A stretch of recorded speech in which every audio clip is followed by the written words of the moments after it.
Shikues të nderuar, ju përshëndesim rikthyer sërish në TikTok, ku do ndalim ditën e sotme tek ajo çka po ndodh tashmë në lindjen e mesme, ku është raportuar se Shtetet e Bashkuara të Amerikës kanë përgatitur një plan për një valë të shkurtër dhe të fuqishme sulmesh kundër Iranit për të thyer kështu bllokimin në negociata. Dhe pikërisht për diskutuar mbi këto zhvillime kam të ftuar ditën e sotme Roel Domi. Roel, përshëndes, kënaqësi. Atëherë, Ruel, sa i përket edhe këtyre raportimeve të fundit që janë bërë pra ku SBA ndoshta po përgatit një plan për një valë të fuqishme sulmesh kundër Iranit, ashtu si thash për të thyer këtu edhe bllokimin negociata, si e shet gjithë dhe sa reale mund të jetë? Planet parishkuratohen vetëm të përparë në praktikë sa reale janë në sensin e statutorisë, por patjetër që mendoj që është më shumë një mënyrë për ta negociatat aty ku Shtetet e Bashkuara të Amerikës duan, ka një plan real, sepse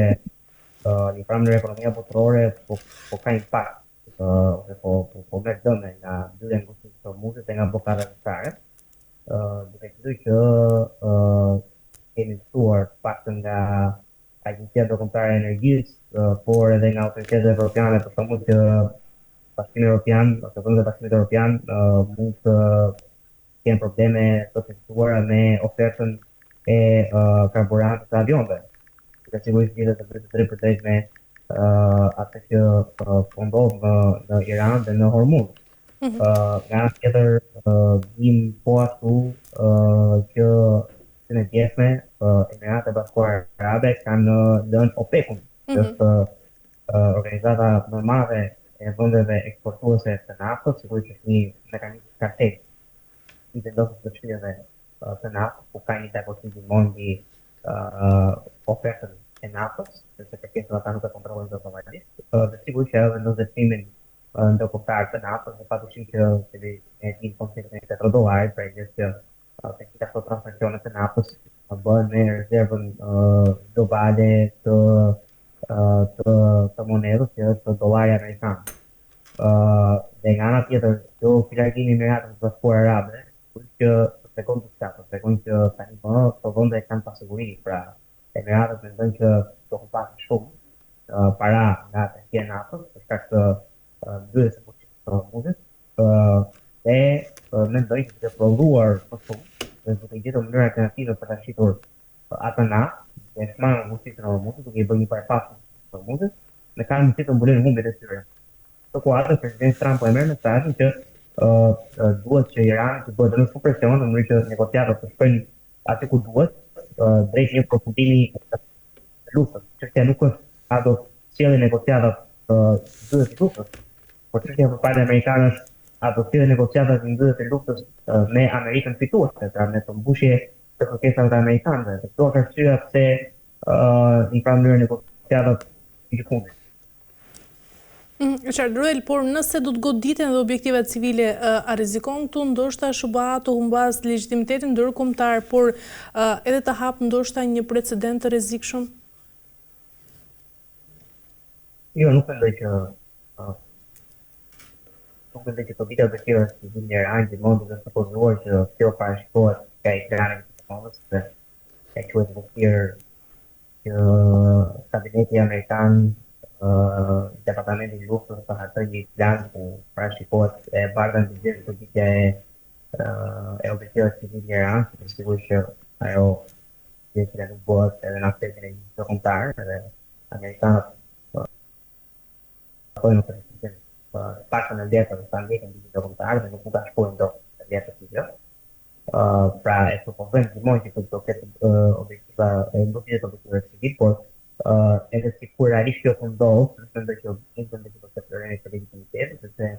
Shtetet e Bashkuara të Amerikës kanë një perandori për vite, kanë një koncept perspektiva dhe nuk është se varet legitimiteti amerikan në Shqipëri, për shembull, shkosin nga vëzëtaria amerikane në Iran dhe kuptohet që ka një rënje të popularitetit të Amerikës në botë, ka një rënje të popularitetit të Amerikës në vendin e mesme. Kjo për një tërë arsye është duke përfshirë lufta në vendin e mesme, por duke përfshirë edhe faktin që ka një rritje të fuqisë të përgjithshme të jugut global, të BRICS, dhe të idesë që ti mund të njësosh kapitalizmin dhe despotizmin dhe të kesh një produkt të po aq mirë sa fuqimi i son kapitalistë me demokracinë, për shembull, se Shtetet Bashkuara të Amerikës dhe Bashkimi Evropian, po pasur ka probleme që kanë demokracitë pra. Kjo është në farë mënyrë ajo elevator pitch ose ajo çfarë dritë që botës. Në kuadër amerikanët kanë marrë dëme reputacionale, aq sa kanë mundur, dhe nuk mendoj që pozitiva që është vitin në Iran do të shtojë amerikanëve në një dëm ekstra që ata nuk e kanë marrë në aspektin e reputacionit botëror. Mirë, Ruel, nga ana tjetër,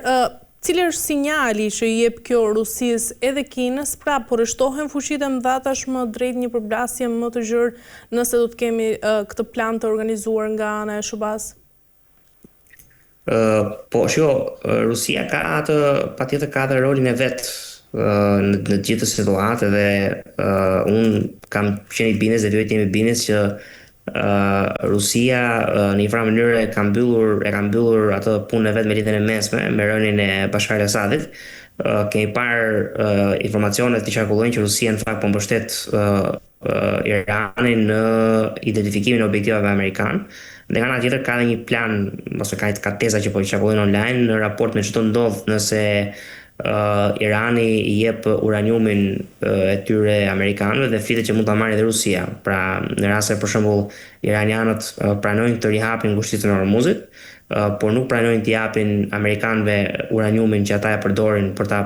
pasuruar dhe për të bërë armë bërthamore, këtë uranium mund ta marrë Rusia në mënyrë që edhe Irani të dali në një farë mënyrë i kënaqur, mos të dali si kapitulluar, pra që i kanë dhënë amerikanëve 2 gjëra në vend se t'i japin 1. Kështu që tu është roli i Rusisë, por dhe në fakt dje po dëgjoj edhe një deklaratë të Putinit që kishte thënë që ne mund të asistojmë SBA-n, ai ka thënë disa herë që mund të asistojmë SBA-n në mbylljen e luftës së Iranit dhe kundër deklaratat e presidentit Trump kanë qenë që atëherë të paktën jo tani më, por atëherë që nuk ka nevojë që ti të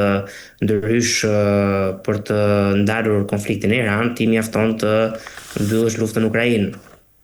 Kjo sepse administrata Trump e ka objektiv të gjë, vetë presidenti Trump e ka thënë edhe në fushat elektorale që unë do ta mbyll luftën në Ukrainë në një kohë shumë të shkurtër, kjo nuk ka ndodhur dhe sigurisht që është një prej konflikteve që duhet mbyllur dhe Rusia do të bëjë atë gjë në vend se të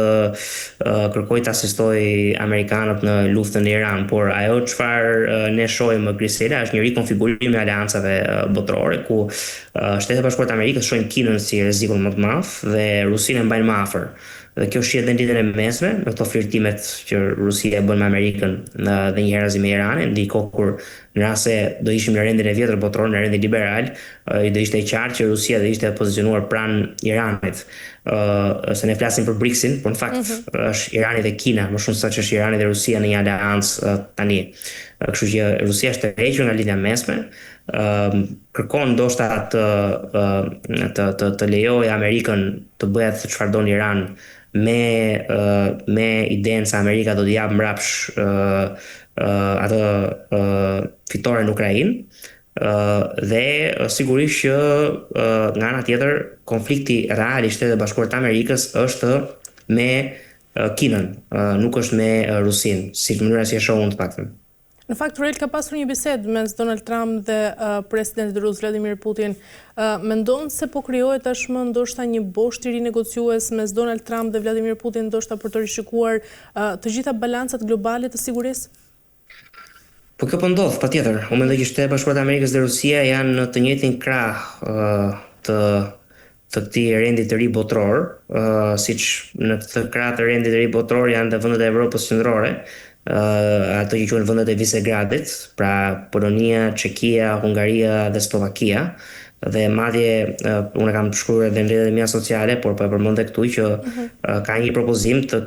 kryeministit të ri hungares Peter Magyar që grupi Visegradit, që janë këto 4 vende që unë përmenda, të bashkohen me paktin Slatkov,